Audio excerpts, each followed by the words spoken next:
We are live, I believe.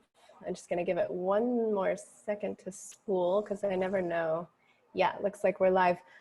All right, welcome. Hello, truth seekers, change makers. It's Amelía here from Know the Self Mystery School, and we are finally live. We tried this last week. Caitlin and I tried to go on here live last week and we couldn't. So it's working. Let's cross our fingers that we have a strong connection today.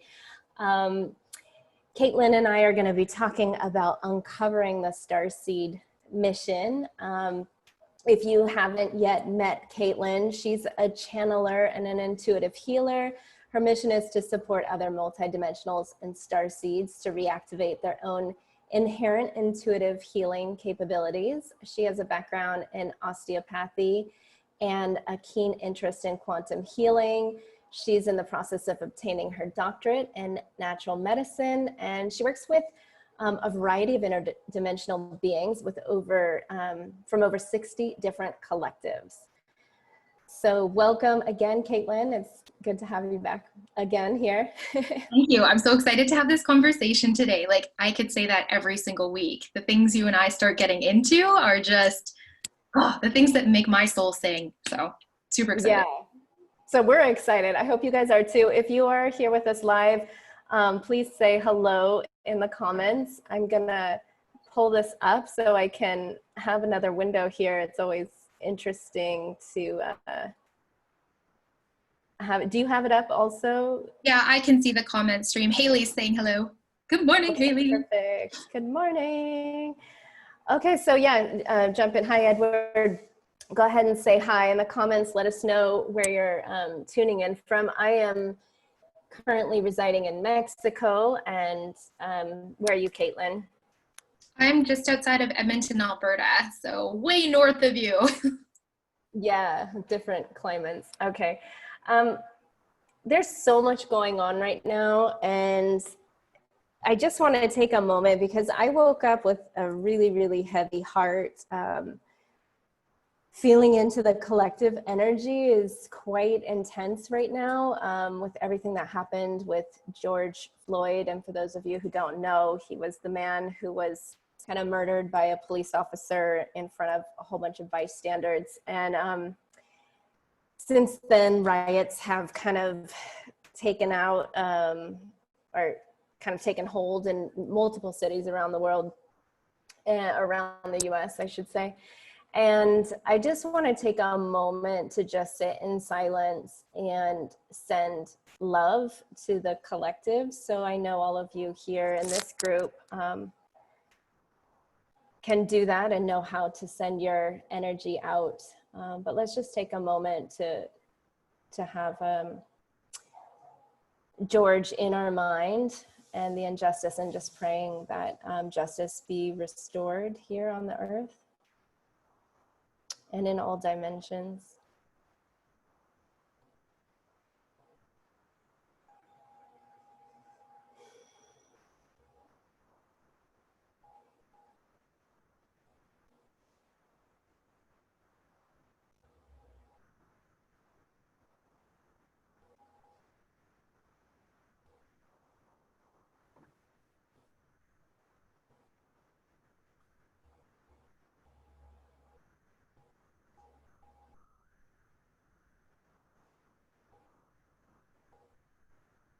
So it's such a heavy topic, racism and what happened to George, and yet something that we all have to interact with and find our way through. And there's a lot of opposition right now. I find within my own community, people are sort of lashing out at each other because they're upset and angry, and they should be. There's a lot to be upset and angry about. And right before we started, Caitlin and I were discussing how racism is just prevalent. It's not just here between blacks and whites, or, you know, different groups, but it's intergalactic, right? Yeah. Maybe I'll jump in there for a second. One of the things that I have really witnessed, and this has been coming up in my field for a while now, because when I very first started in this realm of being a healer, the only people who would work with me were white. And I thought that was so bizarre, because the kind of knowledge we were starting to share, the things that we were going over, were not based on one particular religion or a color of a skin or a cultural background. And what I realized about 6 months into my own journey was some of the biases that my upbringing had left as a residual within my own biosuit. And it wasn't until I was able to fully acknowledge that and recognize where I had installed fear or prejudice or ideologies that my parents or my grandparents had said, you know, you can't be friends with so-and-so because she's this color, which actually happened in my family. I mean, I was 10 years old the first time I saw somebody who was Indigenous and had brown skin. This was not something that was a normal occurrence in my reality, and I was taught to be scared. And even as an adult, where I can rationalize that that's stupid, like we're all just people, here's the energy, there was still this undercurrent running in my system. And until I dealt with that and forgave my family line and cleared the ancestral trauma from it and went into the Akashic records and galactic records, which we'll talk about a little bit today, it didn't matter who I talked to, they were all white. Because I think we have an ingrained problem here on the earth plane right now, and we're seeing it even in the Starseed communities as they start up, that as soon as we have a label that fits and makes sense and gives us a new identity, we cling to it like nobody's business, and we somewhat make it our truth and make it okay that some of the things about us are the way they are. And while I totally acknowledge that we all have a nature, and we all have these gifts and capacities and personalities and ego traits that makes this world so unique, we can do better. We can do bigger, right? We don't have to stay, I mean, last time we kind of shit on the Pleiadians, but we don't have to stay just as, oh, I'm from Arcturus, so I'm like this. Oh, this is where my soul is from, so this is exactly how I am. We are a multi-dimensional human, which means we have access and the ability to play out multi-dimensions of reality and information, which means that for the first time in the history of the universe, I'm getting like goosebumps about this, we are able to live as more than just one or two variations of our experiences. Maybe I'll break that down a little bit. You know how people come in, and Amelía, tell me about like your own community as I go through this too, because I don't know where they're all at, but you know when people come in and they go, oh yeah, I found out because some chart reader told me I'm from such and such planet that this is what I am. They stop there. Mm-hmm. And they try to build their identity there, but oh my gosh, if they could see their whole lineage and everywhere they've been and everything they've done and the entire light spectrum of potentiality and magic they are, they would not be stopping. There are, in my opinion, so few of the beings that are on this planet that are like a straight delineated star seed. So what I mean by that is like a soul who was, for example, born in Arcturus and stays Arcturian all the way through. Most of us are galactic travelers and have jumped through many planetary belts, many star belts. We've become many different types of beings because we love collecting knowledge. We love filling our fields with all of these different experiences and webs to give us something that people are forgetting on this planet right now, which is perspective, right? So I feel like because we're stopping at a singularity, oh, you're lagging a little bit, there we go. Because we're stopping at this singularity, so many humans are feeling like they cannot put their fingers on what their purpose, passion, and mission is for this earth plane, because they're in such a strict lane of what they think they are. Mm-hmm.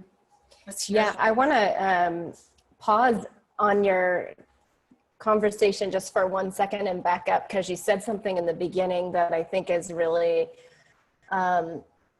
pertinent, and I've heard it before, like a lot of people, for, you know, following the spiritual path, it can look like a privilege to be able to meditate or to even dabble in spirituality. Like a lot of people who are just trying to get by and survive don't feel like they have the resources to nurture their spiritual life or to go to a healer or something like that. And so I think in the West, we've seen this like sort of racial divide between people who are following spiritual thought or spiritual concepts. But as we all know from the beginning of time, it's the indigenous people and the people closest to the earth that brought these spiritual concepts to the white person. And so I think we have this weird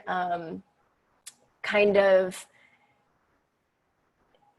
so I'm getting pinged left and right. Yeah. Edward, help me out there. So I think that we're, as white spiritual women, I think that we have a role to play in kind of looping back to our roots, to the earth, to the indigenous people. To me, I don't see spirituality as something of privilege. I think it's within each and every one of us. And like here I'm in Mayan land, and I have been guided by the Mayans to be here and to interact with the landscape and the indigenous wisdom of this environment. And you know, I'm struggling right now because I feel that there's so much judgment going on. There's a lot of judgment coming on me right now. So yes, please, Ed, you have my permission to work in the background. There's like, I've been under a lot of attack around being a white woman and a spiritual leader, and have been called all kinds of names. And yet I find myself always working with indigenous people or in cultures that are not my own, that are not white, and wanting to like bridge this gap and find solutions. And one of the reasons why I kind of have strayed away from using the word starseed so much is because I see a lot of white people sort of clinging to like the galactic lineage or some sort of attachment to some superior race, and then they're using that as another way of racism towards like, okay, you're reptilian, or you're from you're Atlantean and I'm Lumerian, and there was a war there, or, you know, every kind of war that we've had in history, like people choose a side. What are you seeing, Caitlin, in this? Because I'm getting so frustrated. I just woke up like, I was literally crying all morning, disturbed by the,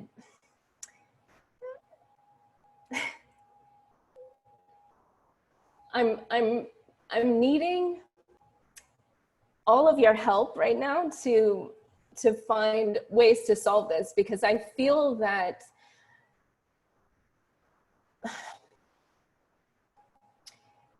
for those of you who read my last blog post about this pandemic and what I am afraid is going on around psychotronic devices and psyops and stuff, I feel that they're using this internal issue that we all have around segregation and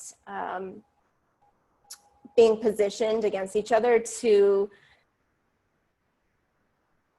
antagonize, to like light a fire. So we've been pressurized in quarantine, we've been all isolated, and then people start opening quarantine, and then this happens, right? And now people are rioting, and there's this whole there's an energy within us that's just, we're like waiting for the trigger, right? Waiting. It's like a dry forest waiting for just that one match. And I'm just hoping that all of us can stay calm and collected and thoughtful as we navigate a really rough time right now. This is a really rough time. So thank you for holding with me. Thank you for the help in the background. Yeah. What are your thoughts on all of this, Caitlin?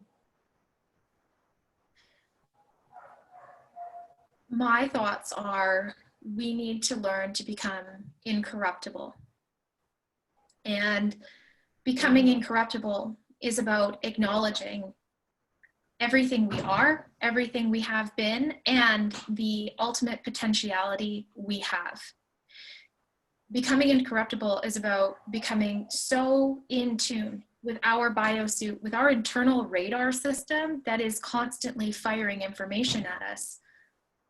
And no matter what, being able to stay centered and grounded and in a place of complete observation and choice. Becoming incorruptible is about not having to align and agree or disagree and go into defense. It's about not having to jump in and show up as this particular energy in this, you know, maybe the way I refer to it right now is a war of ideologies. That's what I'm seeing happen. And ideologies encompasses our health, it's political, it's religious, it's racist, like it's on all layers, all levels right now. But there's something I talk about in my communities, like in my teaching quite a bit, called a resonance field. And at a very basic level, a resonance field is when we hear something or something's in our field that is familiar to us, whether that's for right or wrong, good or bad, we have a visceral or body reaction to it, right? Like if I tell you something and it rings as truth, it feels either like relief, it feels like goosebumps, you get those shivers coming through you, your hair stand on end, and you're like, yeah, that makes sense.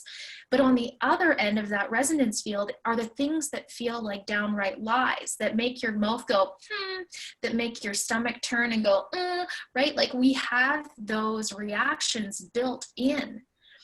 A resonance field is like an entire story of every single possibility that could happen. And what I'm seeing right now is that even the people who are recognizing that they had wounding over here on a part of this loop are now just jumping to a warrior stance over here instead of reconciling the whole loop and then going, but how am I really choosing to show up right now, right? How am I really choosing to be a part of this movement? And that comes back to this whole concept of Starseed missions, because in a way it's been made into this new unobtainable spiritual goal. In the same way that the meta community was using, what is your life purpose, over people's heads all the time, as if we're only supposed to have one, or that, you know, one day we're just supposed to wake up absolutely inspired and know exactly what we're supposed to do for the rest of our lives. And maybe some people have that, but, and I think you'll relate to this with me, I don't.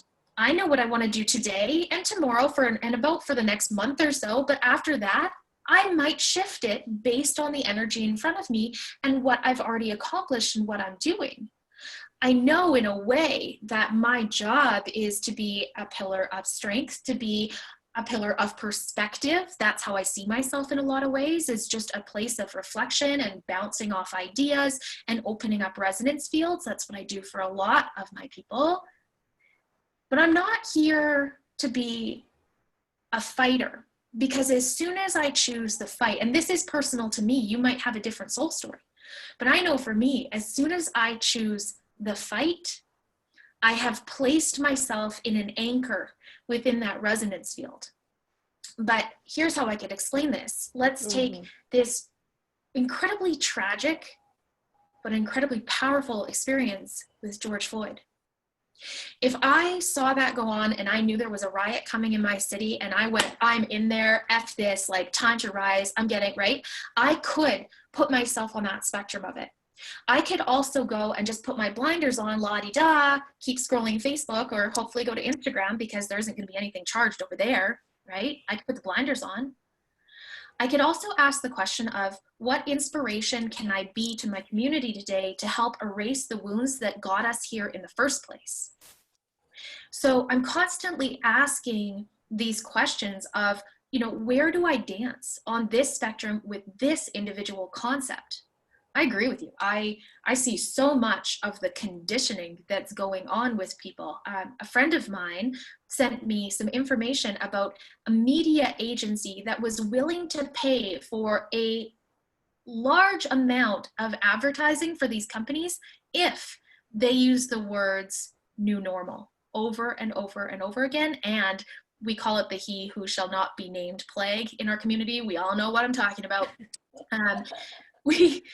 They are willing to pay people to use these things again, because every time we hear it, we repeat it, we say it again, it becomes a new neural groove. And that neural groove fires off a response through our entire body. They're paying businesses to do this. So I agree, I see it. And I could jump in the band yelling about it, or I can choose movement, depending on what's going on. Yeah, I want to back up and kind of respond to a few things you said. There are some myths about this whole Starseed mission, or just like life purpose in general. And I do think that each one of us has a very specific role to play. And some of us are here as warriors. I am a spiritual warrior, but I don't fight directly. I'm here to clear energy and to digest energy and to kind of be a bridge and open up what was more like segregated systems. So I find myself, you know, when I was a child, I knew what my mission was, but I couldn't put it into words. And I don't think a lot of us can put our mission into words because it doesn't translate into a modern day context so well. And I think so many people, I know when they come into my school, they're like, what's my mission? Or I still don't know what my mission is. It's not about like defining it as a vocation. Some of us have the luxury of being able to do that. For a lot of people, I think it's about coming into resonance with your soul and understanding what you're here to create and who you're here to be. So many of you listening, I mean, we have people in here from all different countries, all different skin tones, all different cultural backgrounds and financial backgrounds. And depending on where you are, you're going to have a different role to play. And for me, when we activate the Starseed, which to me isn't just some of us, it's every single one of us has a starseed within our heart chakra that, once awakened, unlocks the codes to your galactic heritage, your understanding of your universal soul knowledge. And when you open that, you start to change. You know, your personality might change, your likes and dislikes might change, the way you dress, the way you talk, what you do for a living, how you make your money, your relationships might change. A lot of things change when you activate the Starseed, and it can get really confusing. And I think that's when our rational mind starts to latch on to things and starts to say, oh, I'm Pleiadian and I'm here for the good, and Pleiadians are better than Sirians because XYZ, or we're here to fight the Draconians. And, you know, like you said earlier, we traverse a lot of different star systems. I have memory of being on like 6 different places that I've just recalled naturally. I didn't try to recall it. I just sort of woke up one day very clear, and I wasn't actually sure, you know, I have a little bit of each of them, you know, like they each trained me. I got trained and had experiences that changed sort of who I am. But in all of those, I'm doing a similar mission. And so I've sort of awakened to this mission of my soul and my mission group, and the people, aligning with people here to help our soul group's mission anchor at the earth at this time. And I think all of you listening to this, and everyone who's here consciously trying to do something has a starseed mission that once you just unlock it, and it's not about necessarily defining it. Defining it is later down the road, once you've resonated it, once it starts to breathe through you. And in order to get to that point, you have to attune to it. You have to attune to that frequency that's moving through you, through a lot of meditation, through a lot of silence, through a lot of understanding how to hold yourself sovereign and not take in all these inputs. And I think that is getting more and more challenging. Right? Yeah. And you know, we're like, right? Somebody's got a remote control on the psyches right now. I mean, that's what they're trying to do. That's what I see with the 5G smart grid going up. It's like these psychotronic devices, this bio weaponry is trying to alter our consciousness, posing us to get us activated, to get us angry, to get us upset and off balance so that we can't totally navigate from a clear space. And it's hard. So I do agree with you in terms of like, you know, not jumping in the fight or into the chaos of the riots. But there is a time and a way that we're not necessarily fighting, but standing strong. Like we need to stand up right now and not just be passive. Like I get upset by the passivity, by people just being complacent and not realizing that they're being manipulated so strongly. And then they're just sort of like, oh, it's okay. This is the new normal. This is how it is. I'm just going to wear the mask. I'm going to shut up. I'm going to watch a man be murdered in cold blood and just tell him, stop, stop, instead of push him, right? Because they're conditioned to not touch the cop because then they're going to go to jail or they're going to get attacked.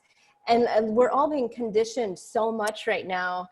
And I think that, you know, it's just so,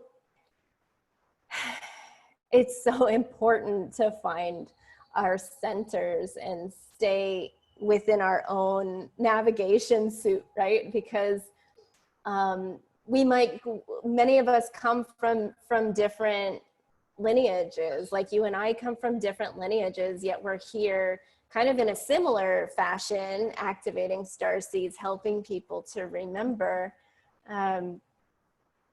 So yeah, I hope that just kind of clears up. I think people get so attached to like, it has to look like a vocation. It means I'm a healer. It doesn't mean you're a healer if you activate your star seed. There's certain people that are here to do the healing work. And then there's other people that are here to be like on the front lines or be it could be an FBI agent and have an active starseed or a cop. You know, it doesn't have a bias when it comes to your vocation.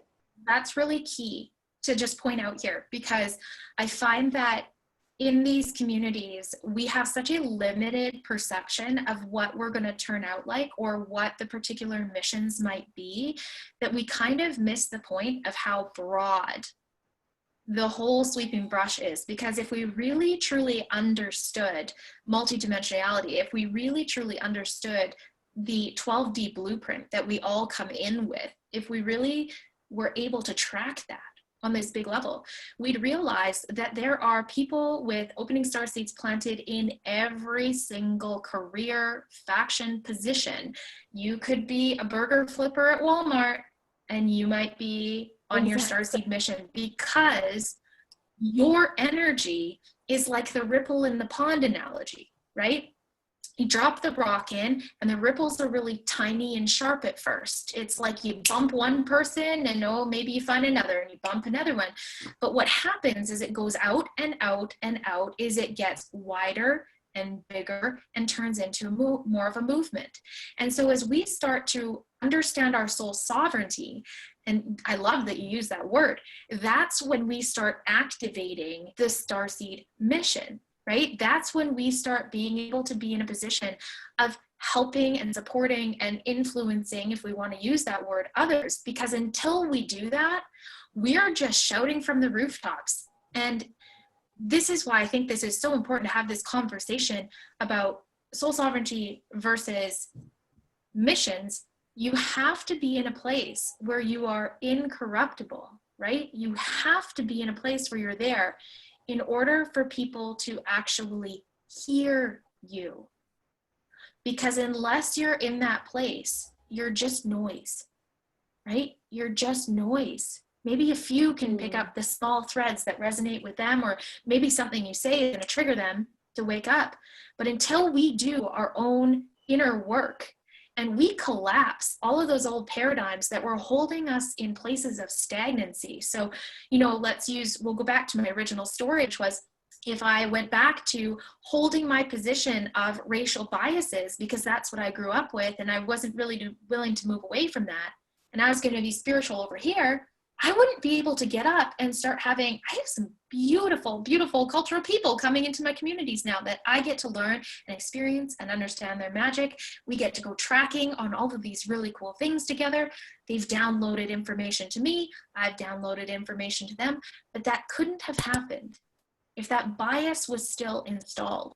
And that's what I'm seeing so hardcore right now, that is the biggest blocker, at least right in this moment, between people actually activating and not, people just identifying instead of living, is that they're still allowing these different traumas and biases to define them instead of inform them, right? So, I mean, this isn't probably the conversation people thought we were going to have today. People probably thought we were going to sit down and be like, right? And I think they probably thought we were going to sit down and be like, and this is how you open your crown and your heart, and this is how you, right? Like, you just crack this open and you get on your mission and you're the healer, rah, rah, go you. But that's not what it's freaking about. You guys, you have been training your whole freaking lives for this. Every trauma, drama, activity you have walked through, everywhere you've excelled and everywhere you failed, is a part of your tapestry that is designed to help you ripple out the information to somebody else in the network that is ready to receive codes from you. And so you cannot deny everything you have been and everywhere you have gone. You cannot say that I have completely died and become a new person. No, you haven't. You've reconciled your information. We have to reconcile it, bring it into the whole network, allow it to inform us, but no longer be controlled by it. That's the difference. And you know, Amelía, I want to talk about, yeah, and I want to bring up because something you else. use the word warrior. Oh, you just cut out a little bit there. See if you're back. I know. Okay, go ahead. So, you're good. Yeah, I'm here. Can you hear me? Yeah, well, I wanted to bring up, okay, so we have the warrior thing. There's a lot of tangents going on, but I wanted to jump in because there's something I think that's really, really critical right now that ties into George Floyd and racism around our biases. And you know, what I've seen especially with the Akashic records being such a fad right now, people are able to read it. A lot of people are waking up quickly to their Starseed lineage. And now there's like all this new racism, right, between Starseeds. And I think this all points back to like this polarity that we've been in between light and dark.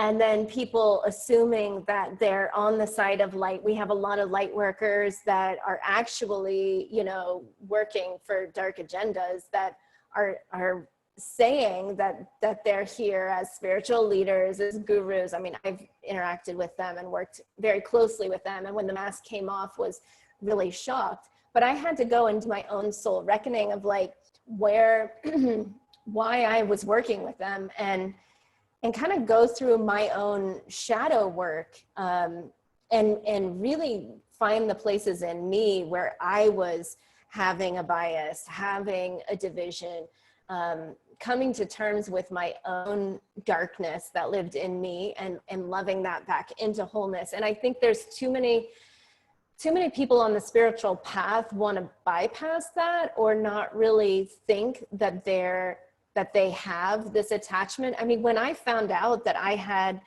dark kind of reptilian attachments from both my lineages, and, you know, I was basically raised and married to draconian beings. I mean, I was just so self-righteous in it, like, oh, poor me, you know, like, oh, and I went through this whole thing where I had to go through my racism towards draconians, right? And I know you guys know what I'm talking about.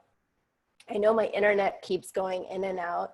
I think this is a little bit controversial, but I've had this talk with a few light workers who I trust, that we can stay centered and like kind of work through it. Because if we've been persecuted by any other entity, like for me, I've gone through a ton of persecution. I've been tortured in this lifetime and many lifetimes by draconian beings. So when someone tells me they're draconian, or when I find out they're draconian, I was having this initial like racial reaction, terrified reaction, right? Because I was perpetrated by those beings.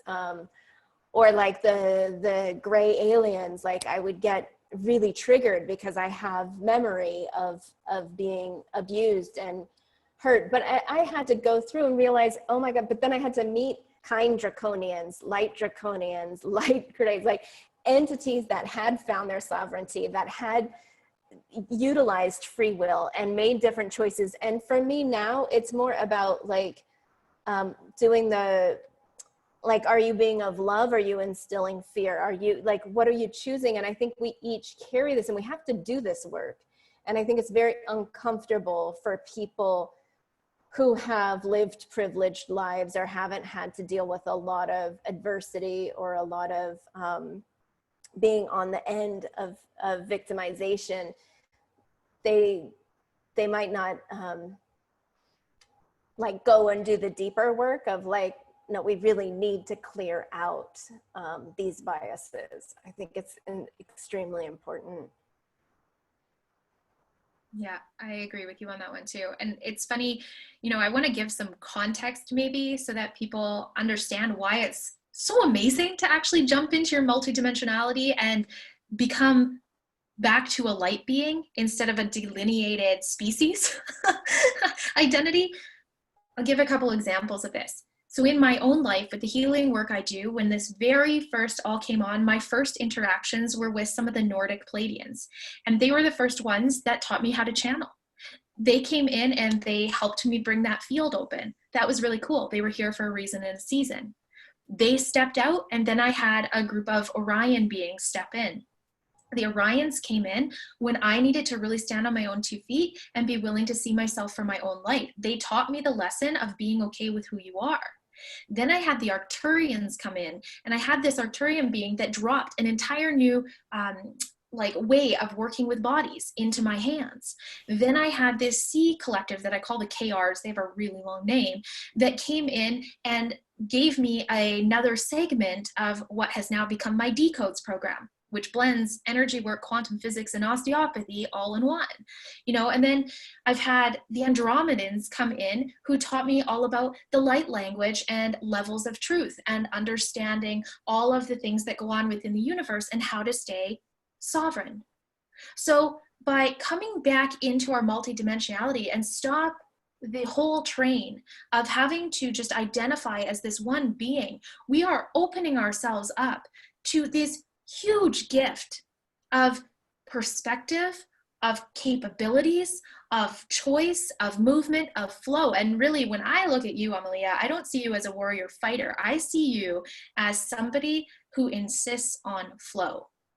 Like no matter what, when I see you work with people and see you talk to people, even when we have these conversations, it's all about flow. How can we go from like this horrible raunchy situation that's going on right now to like, okay guys, help out a little bit more balance and restoration? Because you and I both know that there are some souls here that are not currently repeating history because they are new to this earth plane. And so they're dancing with these patterns for the first time in a multidimensional body, you know. And if we're really going to go existential, then we got to go to the whole, well, do they even know race doesn't exist? Can we even save these people? But, you know, we can have that conversation another day. Yeah.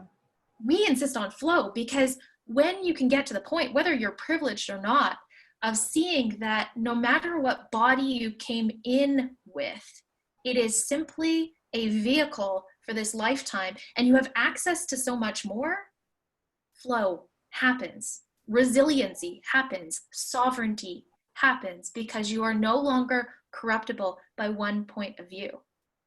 So how do you get there, right? How do you freaking get to the point where this stuff becomes apparent? Because I can tell you, I know for a majority of the people, like at least in my community, that are going to hear this video after, and I'm really interested to see all the comments afterwards, a lot of them are at the place where they go, well, I don't know who I am, who I'm here to be, and what I'm supposed to do. I feel stuck. I feel lost. I feel depressed. I feel like I can't get there. I don't feel good enough. I don't feel worthy, blah, blah, blah, blah, blah.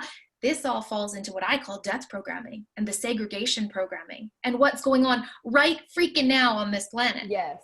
Right? So how do we get there? How do we crack it open?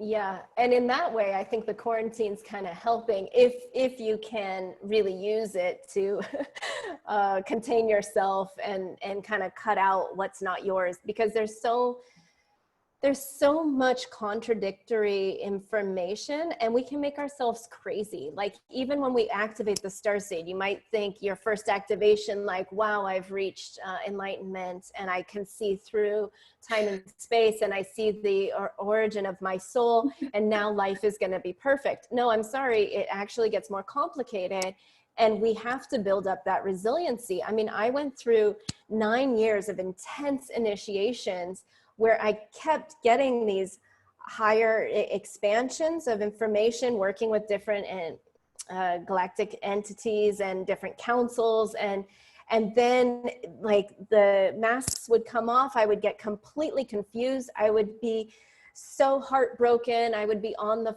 floor in tears, like, oh my God, everything I thought was real isn't real now. And now I thought this was the good people and now they're the bad people. No, I'm confused. And it was constantly forcing me to crystallize my internal navigation and to stop putting my authority outside myself. I mean, 2 of my guides at one point were straight up thugs. I mean, they would throw me around the room to get me to pay attention. And I can tell you that I personally needed that, because I didn't want to be a shamanic healer. I did not want to have these experiences. I wanted to stay in business. I wanted to stay grounded. I was in software. That was where I felt safe. And they were forcing me, like literally beating me up until I could see that this is so real. Like the scars on my face are also part of that. It's like the unseen forcing me to accept the reality, because when I have my galactic vision open, it's more real than this reality. But then of course I have to go about my day-to-day life. In this reality, I have to make money, pay my bills, do all the things I'm supposed to do.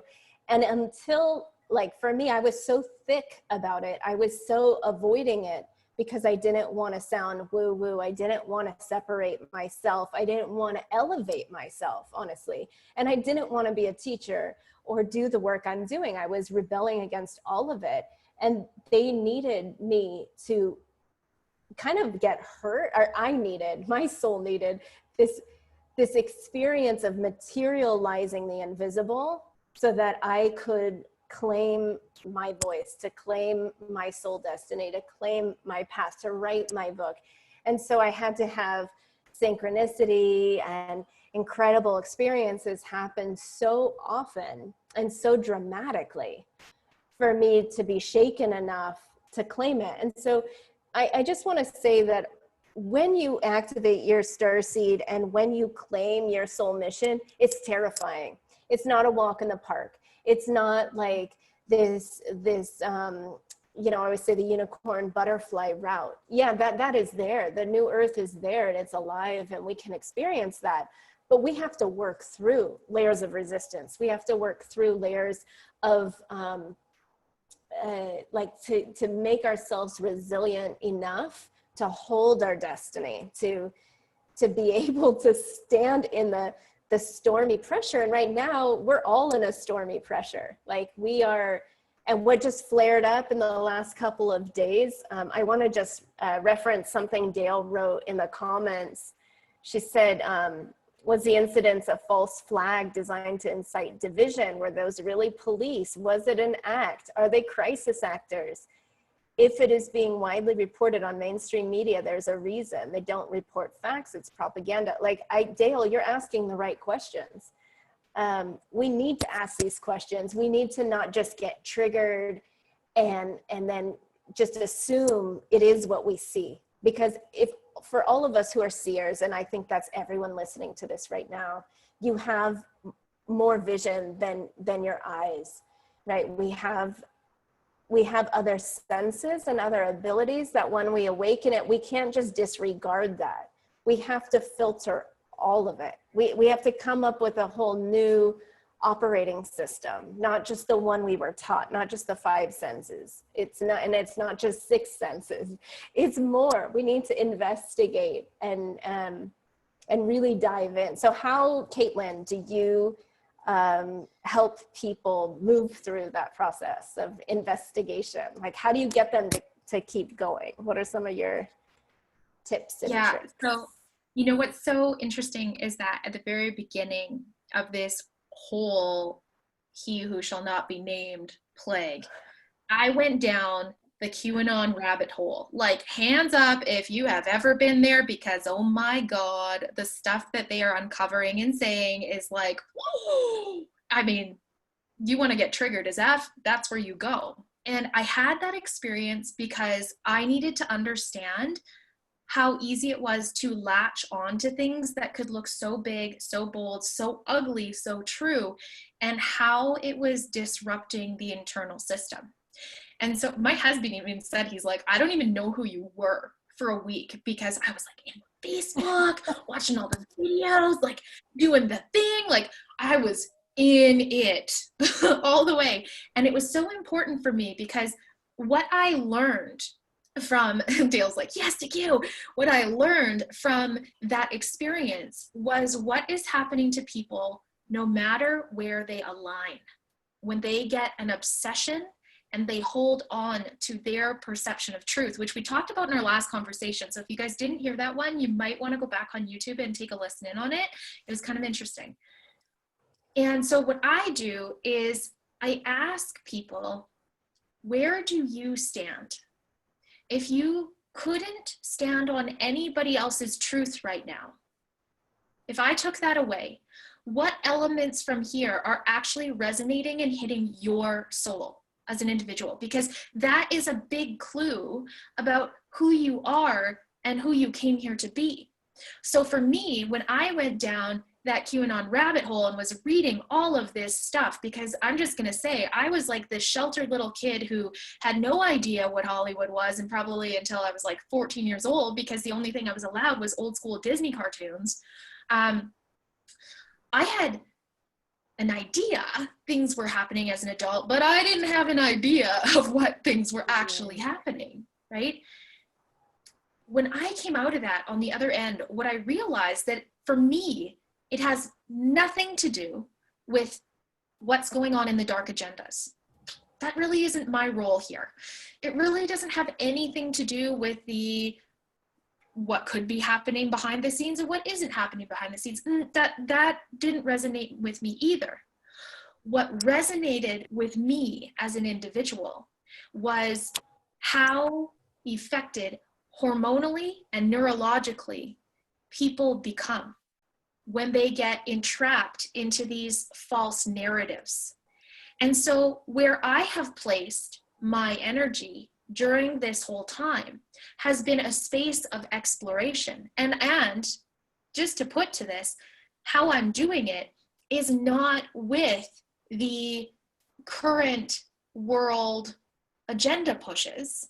I'm taking people into exploration in other avenues, because we all know that when we open over here, oftentimes new cracks open over here. And I know that if I take somebody who has cemented in their ego that something is so true on this side and I try to rebut it, all I'm doing is polarizing 2 ends of the resonance field. But what if I show them a little flow like just the left of the thing they oppose? What it does is it opens space on the thing that they were for to go, okay, what else is possible? So that's what resonated with me. So yeah, that's what I do. I tell people, like, if you couldn't stand on anybody else's truth right now, what actually moves your soul? What could you like actually have a conversation with me about on this subject? Yeah. Yeah, I like that. I've always come to it, like when I work with people, what I noticed was true for myself is, you know, for some of us who were raised in difficult situations or had to deal with a lot of abuse, we're going to have a lot of triggers, but all of us have triggers, right? And we need to know what our triggers are. We need to identify our triggers, which are our weak spots. It's the place where they've sort of, you know, our energy field has been broken down and we have tears and holes in our electromagnetic field, and we need to repair those so that they're not triggered. Like, for example, what you guys all witnessed earlier with me is that this whole thing around George Floyd opened a tear in my field and it started flooding in. And you saw me, I was like emotional, I was off balance. Suddenly I couldn't see because I was being flooded by this trigger. When we don't do the work to like neutralize the triggers, then we're not aligned in truth. Our truth, there will always be truth there, but it can be very askewed. And that angle of askew can cause a lot of damage. And I think, you know, one of my personal practices has always been to kind of neutralize, but at the same time, the trigger is what gets you activated to do what you're here to do. So it's not neutralize it to pacify yourself and put yourself doing nothing about the situation. Every single one of you has something to contribute to this situation. So wherever you're feeling extreme grief, extreme anger, extreme like toxic energy, there's a gift you have, like a solution towards that. And I would say focus on it so that you can crystallize your words. Like, we can't really make an intelligent conversation when we're like livid with rage, right? We just start screaming and we kind of spin. We just snap, right? But if you can start to transmute that into like a stream of consciousness and start writing and start seeing what is underneath it, because for me, anger was is and has been my biggest motivator to teach, to share, to help. But I know that I can't do it when I'm angry. Like, some of you who know me a long time have seen me when I'm angry, and it doesn't really work. Like, until I actually transmute it within myself, are people able to even sit with it and hear it and consider it? So we have to find, you know, there's so much gaslighting going on. And Dale, what you mentioned about, you know, was this like crisis actors? I think we have to ask those questions, because everything we're seeing right now, the reason why it attaches is because there's some truth in it. And then it's our job to separate, you know, like the wheat from the chaff. Like we have to separate the kernels of truth. And can we get to 100% true all the time? I don't know if that's possible in the third dimension. In the higher dimensions, yes, I've sat directly with truth, I've felt truth. But when we're dealing in this horizontal plane, there's always a prism going on. There's like a hall of mirrors that we're walking through. And, you know, I just encourage each one of you to find a practice that helps you stay true to the center. Like, keep going to the center, keep going to the center, so you can navigate the hall of mirrors. Because it's not like trusting me or trusting Caitlin to have our channels fine-tuned. No, you have to be fine-tuned. You need to navigate your own. All of us, we have to be able to navigate. It doesn't matter how much we love and care for someone else. If we're placing our trust in another person, we are manipulating them and allowing ourselves to be manipulated. We're like reaching out in that horizontal plane and destabilizing ourselves. So, you know, we're here to support each other, but we have to fine tune our own crystal prism so that we can find the truth. Because I think in the third dimension, the way our brains are wired right now, we can't fully comprehend the magnificence of our soul or of our full galactic story, and everything that we're capable of and what we're here to do. We're getting it like drips, and then we have to integrate, and we have to evolve, and we have to. What's important about that, though, is that truth is relative based on the current experiences and healing you're walking through right in this moment.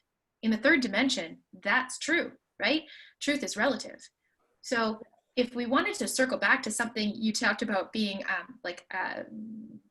kitschy right now, the Akashic Records, what you just explained is how the Akashic Records are supposed to be used, right? If people were actually going in them to do the work, they would be going back through the records, going back through every timeline, which the Akashic Records don't store linearly. They store by like energy signature, which is kind of interesting. But let's say, because racism has been the conversation today within this particular dialogue, if I went through my Akashic Records to every timeline where I pulled up some kind of racism, either that I projected or was projected on me, and I reconciled that back to point of origin, and I looked at my play in that, then what you were talking about, where you come back to center and you go, where do I stand now? That's how we find our truth for this lifetime. We go from now all the way back to point of origin, back to now. Now, what am I going to do with it? And then the other thing that you said that I thought was so interesting and so pro for right now is about the damage that occurs in our energy field when we have a trigger. Because those triggers, and I know we're getting close to time, but those triggers are what allow these EMF waves, the psyops, everything that's going on to latch. You guys, they are literally using your own Akashic Records to play the game on you. And so I am a big proponent of clear your records, reconcile your records, get in there and do the freaking work, but do it in inspired action, because there's nothing worse for somebody than going, I'm going to meditate and heal myself, right? And they sit down, but there's nothing there because their field hasn't been triggered. It's easier to track when, you know, if Amelía and I had been on our own this morning and that trigger had come up with George, we could have sat there and tracked all the way back through that. When have you seen this again? What did it do to you? When were you that person? When did you cause that pain? Has this only happened in human body, right? Like we could go through, clear the whole freaking scenario, bring her back to now and go, okay, Amelía, who do you want to be now? Looking at this situation, what you know to be currently true, not only for your soul, but for what you need to bring to the collective. Who are you and what is your voice and your energy gonna, and she just cleared it, I felt her do that, that was amazing. Who are you and your soul going to be now? What's required? That's how we do this work. And yes, it's an art form. Yes, it takes some work. Yes, there's some learning. Yes, sometimes you have to be privileged because guess what? A lot of people are not in a position where somebody right in their direct community has the information. A lot of people aren't beside somebody who believes that what they see and what they're feeling are real and true to them. A lot of people can't see past the nose on the end of their face, right? Like sometimes we need to go that little bit further and find our people, listen to the podcast, get into the communities, whatever it is that triggers our soul to wake up and start doing the work. Okay, I know we're at time. So yeah, no, thank you. Thank you so much for that, Caitlin. And I agree. I'm on board with you. And I think, you know, for any of you who are feeling triggered like I was today, let's use this time. When we, some of us are here, like I know when I do my own clearing work, I'm not just clearing it for myself, I'm clearing it for everyone that was in the community with me, that experienced it with me. Like we're de-stressing the activation that happens around it, or even all of us are traumatized just by watching the video, right? Like we need to clear that trauma that we just saw by seeing George pass in that way. And we can do that work, and it does have an effect. I do want to mention two things. One is Caitlin has a 12-day free Starseed Accelerator. You can see the link to that in the show notes on the description of this video. You can also get my free 3-day video series of Mastering the Art of Change. You can learn about the Mystery School to activate your mission. I hope you guys will continue to be on your mission and fine-tune your own truth, align to your sovereignty, and navigate these wild times. Thank you for holding space with me. And yeah, what an important time it is to be alive right now. Thank you guys, and thank you, Caitlin, so much for this beautiful conversation. Thanks for having me. All right, see you next time. Adios, guys. Bye.